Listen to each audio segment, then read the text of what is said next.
Todd Frazee, and this is the tutorial for developing a CAD model in Fusion for part number 7310, REV A.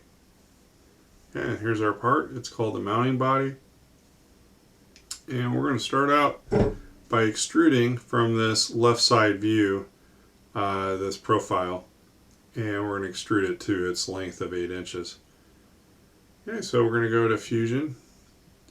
And here we are in Fusion. And we're going to create a sketch. Before we do that, we're going to save off our name. Okay, so it's 7310 underscore rev underscore a underscore your first initial, last name. Okay, your first initial, last name, not mine.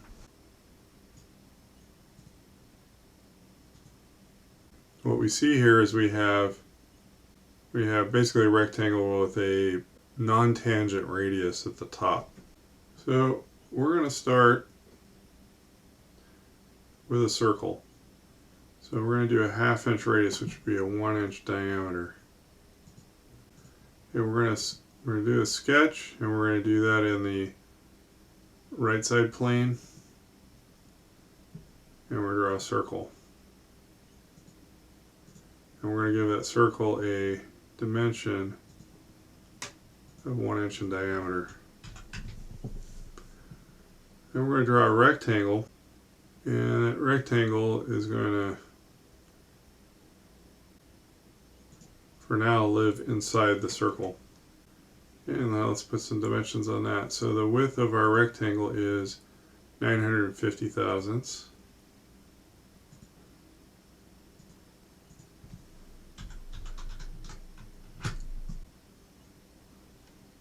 Okay, and we're going to create a line. It's going to go from the midpoint of the bottom edge, and that's going to be vertical. And we're going to turn that into a construction line. We're then going to align that construction line with coincident with origin.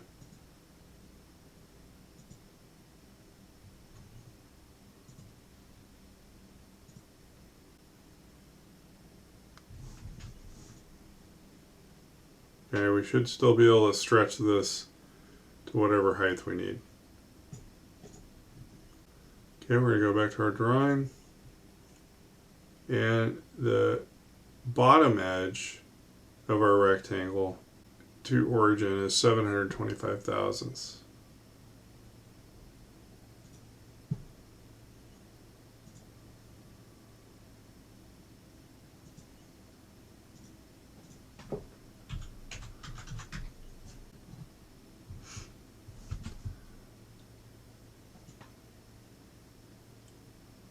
Alright, now we're going to bring this rectangle down, and then we're going to make the left corner.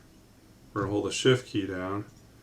We're going to hold on to the circle, and we're going to make that coincident. Now we just need to do some trimming. So we're going to go to trim, and we're going to trim off the 2 edges on either side, those arcs. We can trim off the horizontal lines. And we can trim off the bottom of our circle. Now, we lost our dimension when I did that. Not a problem. Just put the dimension back.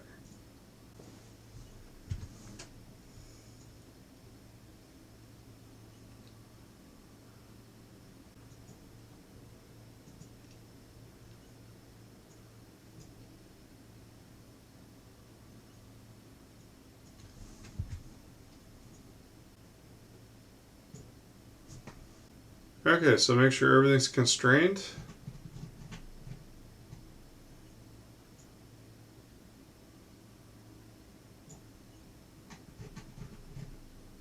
And when we look over to the left, it should have a little padlock on it.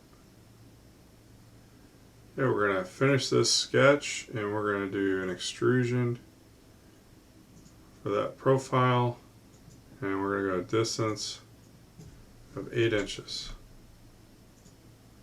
And when we look at this in 3D, we've got kind of this loaf of bread looking geometry. Okay, next we're going to do the profile from the top. So it's the rectangle we have these two cutouts on either side that brings the width down to 750 thousandths, and on this end it terminates in a radius that shoots off, creating this feature on the end here. So we're going to go to Fusion and we're going to draw that actually on the bottom of the part. So we're going to go sketch.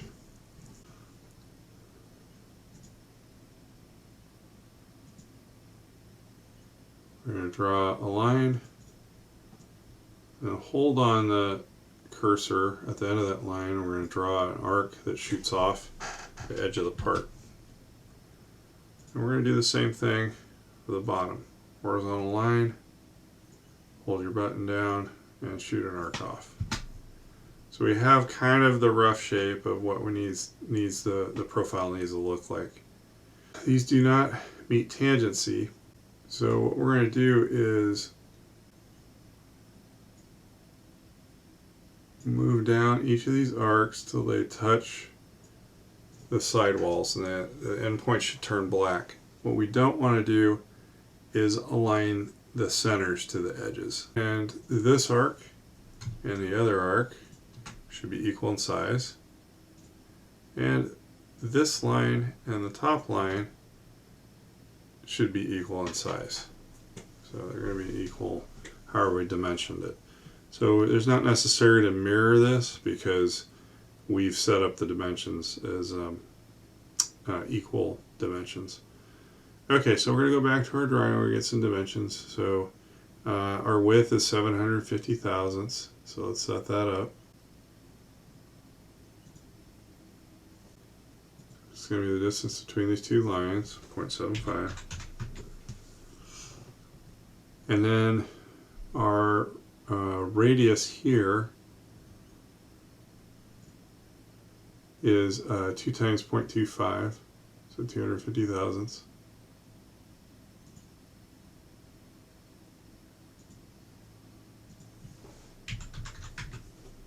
And then our drawing has the end of the part to the center of that radius 2 times is 580,000. Okay, we're going to go to dimension. We're going to pick on the end of the part, pick our center of the arc, 0.58. And then one last dimension, we need to dimension the width from here to the bottom of the part, or bottom of our view, and that is, according to our drawing, 100 thousandths. Yeah, our sketch should now be fully constrained with the paddle lock, and we're going to hit Finish Sketch. And we're going to do an extrusion. We're going to select the two profiles we're going to cut, and we're going to go Cut. I'm going to look at it in 3D. We're going to go, instead of a distance, we're going to go through all. We're going to flip the direction so it cuts through the part, and hit OK. So we now should have the outside shape of our part pretty well defined. Next, we're going to do the whole pattern in the side of the part. So let's look at it from the front view. Actually, we're going to go from the back because that is how our drawing shows it. And we're going to do a sketch to make these. Now we could use the hole wizard. These are larger diameter holes. They're probably not exactly a specific drill size, 550. So I'm going to elect this time to just do them as sketches with circles, and then we'll come back and put the countersinks on using the chamfer tool. So let's go back to our screen. We're going to sketch on the face, and we're going to draw quickly our 4 holes. Then we're going to take and make a line that intersects the right hand side and we're going to go horizontal with that.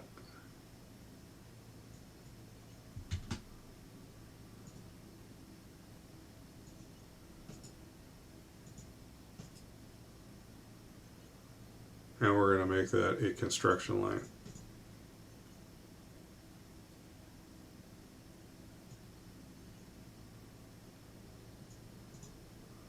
With that line, we're going to hold the shift key down and we're going to make the circle on the end coincident with the end of the circle. And then we're going to make the rest of them just coincident with the line itself. Now we're going to do one more relationship. We're going to hit escape to get out of the command we're in. We're going to highlight each of the circles.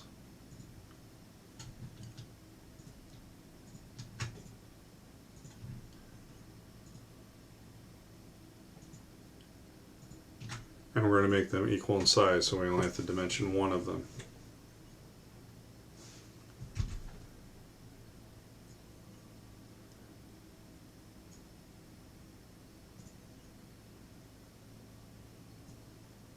Okay, so we should have 4 circles that are all the same size. They're not dimensional yet. They're on this line that's horizontal, and it should be able to slide up and down at this moment. Now we're going to put some dimensions in. So how far is that pattern from the floor? It's 630 thousandths. So we're going to go there, and we're going to go to dimensions, and we're going to dimension between the line and the bottom of the part. 0.63. And what diameter is our holes? They're 550 thousandths in diameter. So let's dimension one of those.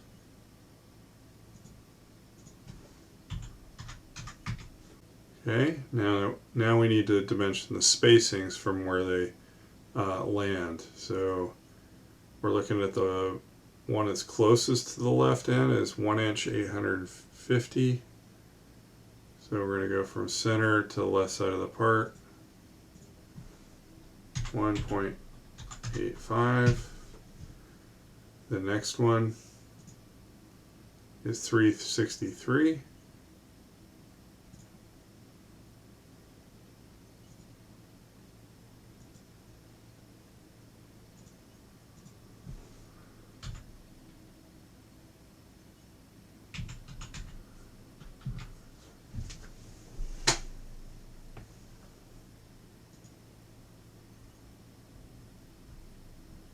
Next one's 573.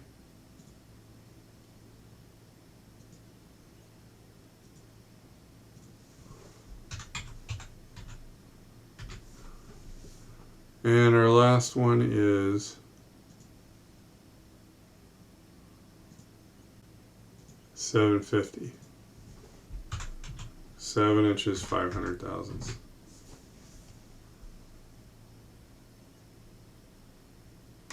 Okay, so we've got our holes all established. Our sketch is fully constrained. We're going to do finish sketch. We're going to do extruded cut. We're going to switch to cut. We're picking the insides of our holes. We're going to do a set of a distance that's going to go through all. Flip the direction so it goes through the material and hit OK. Great.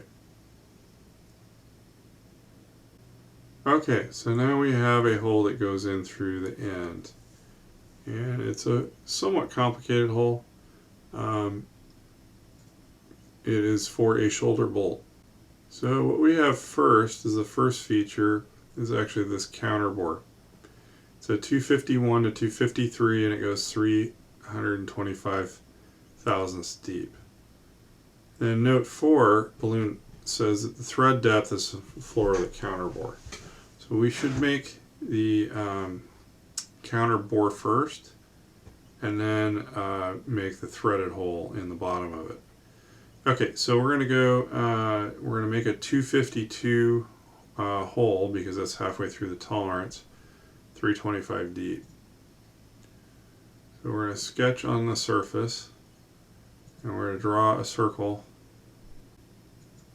and it should be concentric to this arc. We're going to dimension that,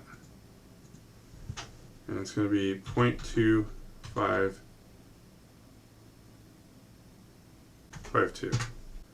We're going to hit enter. Should be a fully constrained sketch. We're going to do finish sketch. We're going to do another extruded cut, and it's going to go, it's going to be a cut, and we're going to go a distance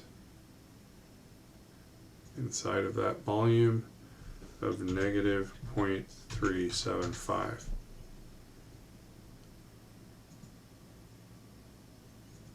Sorry, 325.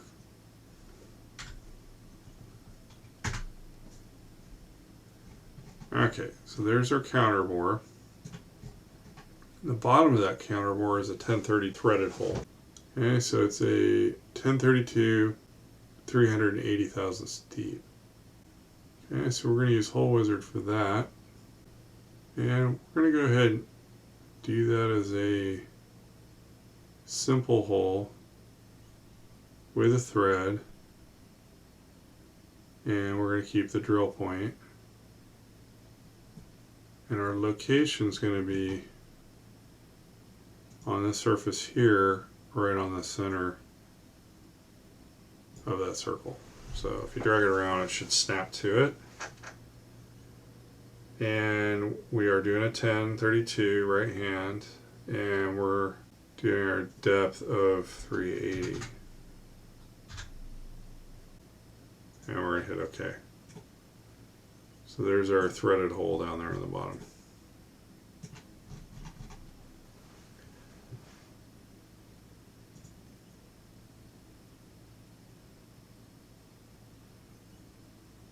Okay, so there is no countersink called out, so we're going to use the general 10 thousandths edge break, and we're going to go to modify chamfer, and we're going to put a chamfer at the top and at the lead in of the thread, and I should have typed 10 thousandths, not 10. There we go, we got our edge breaks there. Okay, now we need to do the countersinks on these larger holes. Let's go to our drawing. We're going to use the chamfer command. We've got to do a calculation here. So our countersink is 600 thousandths. So if we get our calculator, we're going to take 0.6 and we're going to subtract the basic diameter of the hole, which is 0.55.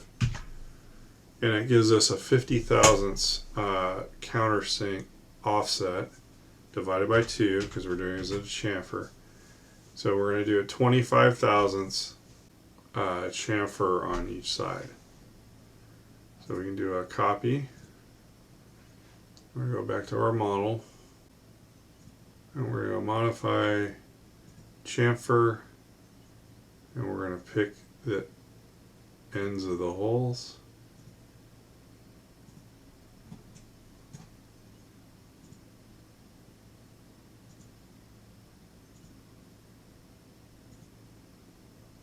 And we're going to put in our value of 25,000.